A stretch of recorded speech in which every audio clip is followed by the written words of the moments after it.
कच्चे पपीता और चीनी कढ़ाई में डाल के बनाऊंगी आज बहुत ही अनोखा स्वादिष्ट एक कच्चे पपीता की रेसिपी। आशा करती हूँ ये रेसिपी आप सबको बहुत ही पसंद आने वाले हैं। तो hello everyone, welcome to Love Kitchen. आज हम बनाएंगे कच्चे पपीता की एक रेसिपी। तो चलिए बिना देर किए झटपट बनाना शुरू करती हूँ। तो हमने यहाँ पे ले लिया है करीब 450 ग्राम जितना मीडियम साइज का एक कच्चा पपीता। और कच्चे पपीता को मिडिल में से कट किया और उसके जितने भी बीज हैं एक चम्मच की सहायता से सारे बीज को निकाल लूँगी। और अंदर का भी थोड़ा थोड़ा लेयर हम हटा देंगे, क्योंकि कच्चे पपीता के अंदर के लेयर से थोड़े कड़वेपन लगते हैं। कच्चे पपीता के छिलके को अच्छे से छील लेंगे। अच्छा, कच्चे पपीता के जगह पे लौकी, पेठा यानी कि सफ़ेद वाले कद्दू यानी कि एशगॉट जिसे कहते हैं, या फिर क्वाश, इस तीनों चीज़ों से भी बनाया जा सकता है। अब देखिए पपीता को जितना पतला कर सकते हैं उतना पतला करके इस तरीके से सबसे पहले लंबे लंबे टुकड़ों में कर लिया है। उसके बाद ना ये लंबे टुकड़ों में भी 2 से 3 टुकड़ा जितना करूँगी, बस इतना रखना है। जितना पतला होंगे उतना ही टेस्टी सब्जी बनेंगे। तो पूरा पपीता ने मैं नहीं मिला रही हूँ, इसका छोटा एक टुकड़ा रख दूँगी जो साइड में रखा, और बाकी का हम यूज़ करने वाले हैं। कट करने के बाद यहाँ पे 300 ग्राम जितना कच्चे पपीता है। तो सबसे पहले क्या करूँगी, एक भगोना में पानी गरमाने के लिए बिठाया है, डाला है उसमें 2 चुटकी भर जितना नमक। बिल्कुल पानी जब उबाल आ चुके हैं उस टाइम जो पीसेस कर लिया है पपीता को उसे धुल के इस तरीके से गर्म पानी के अंदर डालूंगी और उबाल लूँगी। प्रेशर कुकर में चाहे तो डाल सकते हैं, सिर्फ एक सीटी काफ़ी होंगे, क्योंकि इससे हमें बिल्कुल भी मैशी टाइप का नहीं करना है। मैश टाइप होने से वो दूसरा टाइप टेस्ट बनेंगे, लेकिन जो एक्चुअली हम लोग बनाना चाहते हैं उसका टेक्सचर नहीं आ पाएंगे। तो पहले कुछ मिनटों के लिए हाई फ्लेम पे ही ढक के उबालने दिया। अब जब इस तरीके से उबाल आने लगे हैं एक बार फिर से मैं मिला दूंगी। और देखिए कलर कितना ग्रीन कलर अब इस टाइम पे दिख रहा है और बहुत अच्छा दिख रहे हैं।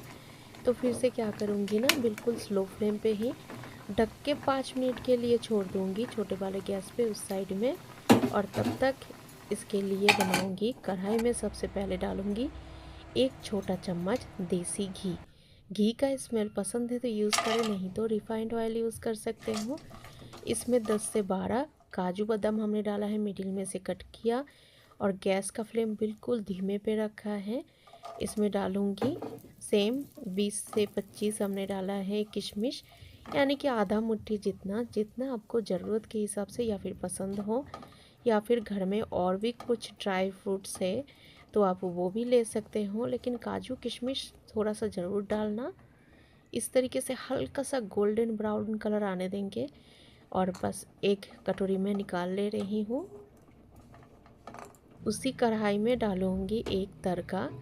तो सबसे पहले डालूँगी मैं सूखा लाल मिर्च, एक छोटा सा तेज पत्ता, और इसमें जाएगा 2 चुटकी भर सौंफ, और बाकी जो 5 फोड़न में जाते हैं काला जीरा यानी कि कलौंजी, जीरा, सरसों यानी कि राई, मेथी, ये सब भी ऐड करूँगी बहुत ही ज़रा सा कम मात्रा में।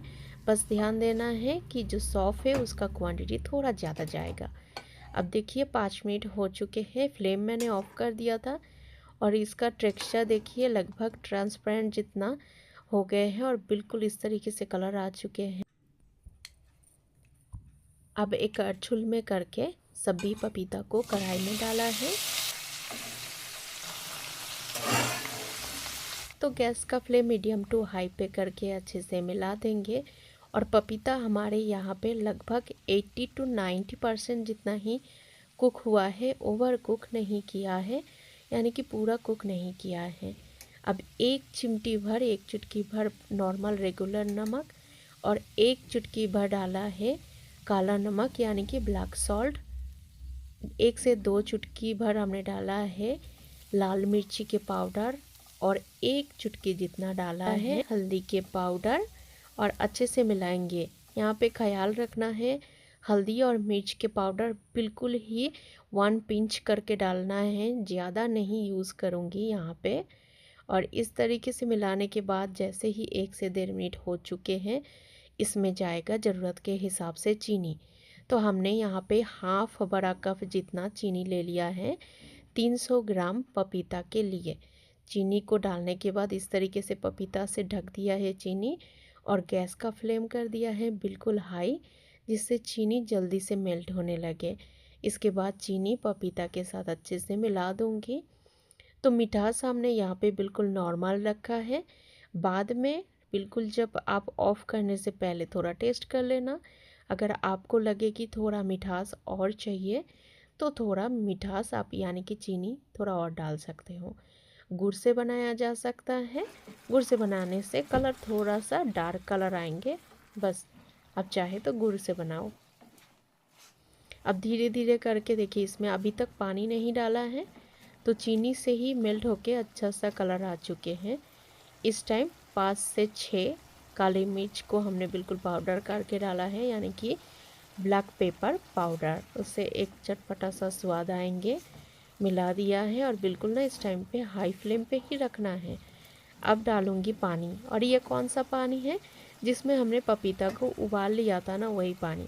उसको फेंकना नहीं है, क्योंकि पपीता के जितना भी न्यूट्रिशन है वो पानी में ही है, और पानी को ही अगर फेंक दूंगी तो उसका न्यूट्रिशन कहीं ना कहीं ख़त्म हो जाएगा। तो इसमें मिला के हम और कुछ देर तक पका लेंगे हाई फ्लेम पे। अब इसमें डालूंगी नींबू का रस। तो हमने यहाँ पे 4 बड़ा टुकड़ा यानी कि करीब मीडियम साइज के 2 नींबू, उसका रस निचोड़ के डाल रही हूँ। या फिर चाहे तो इमली का रस भी डाला जा सकता है। हाँ, जैसे कि कलर हमने रखा है, क्योंकि चीनी और नींबू डाल रही हूँ तो कलर बहुत ही लाइट कलर में आएंगे, और गुड़ और साथ में इमली डालने से थोड़ा डार्क कलर आते हैं। अब थोड़ा सा चाल मगज, और जो ऊपर से डालेंगे फ्राई किया हुआ ड्राई फ्रूट्स। अच्छा, नींबू के रस डालने से क्या होता है पता है?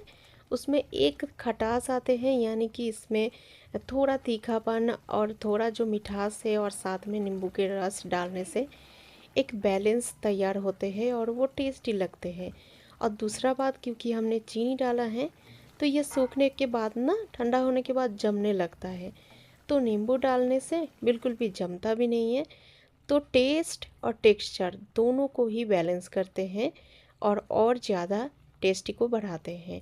अब लास्ट में 2 खजूर हमने बिल्कुल छोटे छोटे चॉप किया है, और 4 से 5 पिस्ता बादाम को बिल्कुल रफली चॉप करके डाला है। पिस्ता बादाम बिल्कुल ऑप्शनल है, अगर आपके पास है तो ज़रूर से डालें, और नहीं है तो बिल्कुल से ही स्किप कर दीजिए। अब बस, अगर आप चाहते हो कि इसका चाशनी थोड़ा सा और गाढ़ा हो जाए तो गाढ़ा करें। तो कच्चे पपीता और चीनी कढ़ाई में डालने से बन गया है कच्चे पपीता की मीठी चटनी। ये चटनी खाने में बहुत ही अच्छे लगते हैं। कच्चे आम की मीठी चटनी तो आपने बहुत खाया होगा, या फिर पके हुए टमाटर का चटनी खाया होगा। इस तरीके से आप खा के देखिए कच्चे पपीता की चटनी। ये चटनी भी खाने में बहुत ही अच्छे लगते हैं। इस चटनी को बहुत लोग ग्रेट करके यानी कि कद्दूकस करके भी बनाना पसंद करते हैं। जैसे आम के लौंजी होते हैं, आम को अच्छे से कद्दूकस करके यानी कि घिस के उसको बनाया जाता है, सेम उसी तरीके से कच्चे पपीता से भी बनाया जा सकता है। लेकिन टुकड़ों में किया हुआ चटनी का स्वाद और घिस के यानी कि कद्दूकस करके जो बनाया जाता है, उसका टेस्ट और टेक्सचर दोनों ही डिफरेंस आते हैं। दोनों का टेस्ट अलग है और दोनों ही अच्छे लगते हैं। पपीता के एक एक पीस आप देखिए कितना ट्रांसपेरेंट, और बिल्कुल ऐसे लग रहा है कि इससे आम से जैसे आम पापड़ बनाते हैं, यानी कि आम सत्तू करीब उसके जैसे ही दिख रहे हैं। तो मुझसे तो रहा नहीं गया, मैं झटापट मैं थोड़ा सा हाफ इससे निकाल लिया था और लेके मैं बैठ गई। तो सबसे पहले तो काजू को ढूंढ ढूंढ के मैंने टेस्ट किया। वाह क्या बात है, लाजवाब बनाया है। जब इतना टेस्टी बनता है ना, मुझे बहुत खुशी लगता है कि नहीं, बहुत अच्छा कुछ बनाया है। जितना भी चीज़ बनाओ थोड़ा सा वो प्यार से बने और टेस्ट सी बने तो बहुत ही खुशी लगता है। तो मैं बताऊंगी सच में बहुत टेस्टी लग रहे थे। तो आप भी बनाओगे ना तो मैं बताऊंगी कम बिल्कुल भी मत बनाना, थोड़ा सा ज़्यादा बनाना, नहीं तो आपको अफसोस होगा कि इतना कम क्यों बनाया और थोड़ा सा बनाना चाहिए था। और रोज़ाना हेल्दी टेस्टी यूनिक रेसिपीज़ कर देखने के लिए लव किचन चैनल को ज़रूर से कर लेना सब्सक्राइब। तो फ्रेंड्स, आज के लिए इतना ही। मैं मिलती हूँ अगली कोई रेसिपीज़ के साथ। Tata bye bye, take care.